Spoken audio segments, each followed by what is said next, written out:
On est là, la famille est là depuis 300 ans. Mes parents étaient agriculteurs, les grands-parents aussi. Jusqu'au début, non, jusqu'aux années 30-40. Pas mal d'amandiers, même chez nous, il y avait 80 hectares d'amandiers.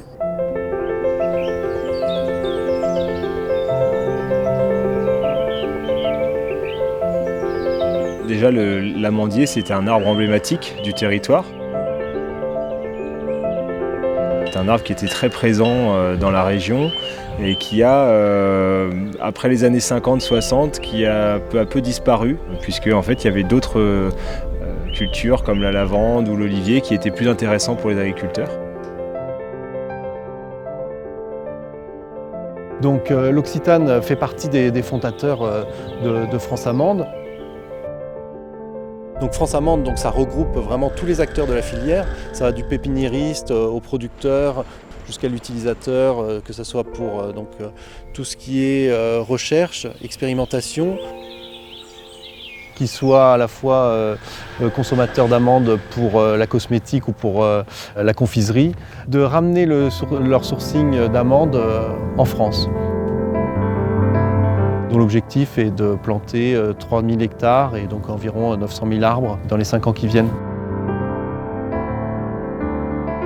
Alors c'est sûr qu'ici on parle beaucoup de passion parce que la Provence est un territoire extrêmement riche en termes botaniques.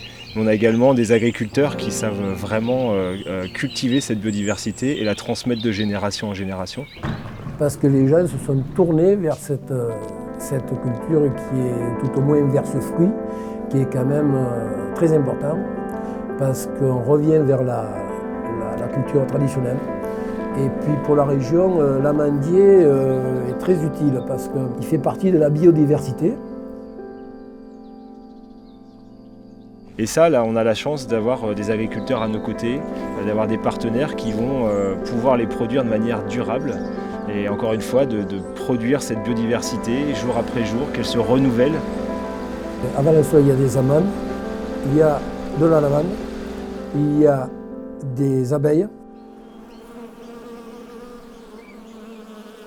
Les abeilles, elles, sont très sensibles à tout ce qui est produits chimiques, produits insecticides. Même les engrais, on est un engrais organique, ce qui veut dire des engrais totalement naturels. Ce qu'on veut aussi, c'est apporter de l'innovation, puisque travailler à préserver, à produire la biodiversité, il faut sans cesse innover. Qui nous permet vraiment d'avoir un impact important pour la marque L'Occitane en Provence, mais aussi pour le territoire dans son ensemble.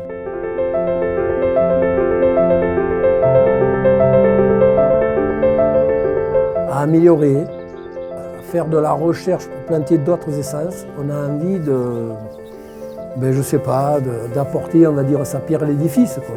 Et surtout de transmettre à la famille, de transmettre aux gens que la nature, c'est quelque chose de très très important. Et ça permet, je pense, moi, qui maintenant on a une vision globale de la vie dans le monde entier, ça permet d'apaiser